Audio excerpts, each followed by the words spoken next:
Hello, I'm Maxwell Harris, and today I'm going to teach you the concept of limiting reactants and how to find them using dimensional analysis.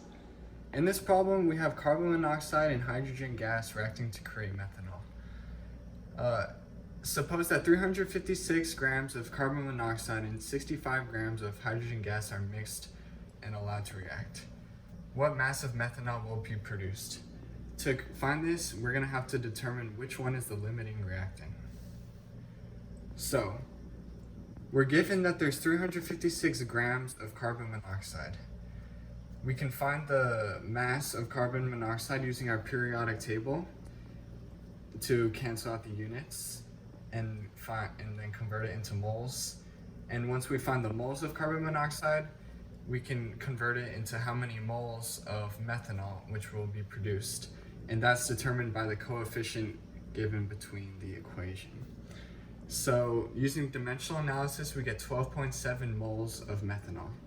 Now, since there's two reactants, we're also going to have to do it for the hydrogen gas to determine which one is limiting. So it's the same process. We have 65 grams of hydrogen gas. We cancel out the grams to convert it into moles.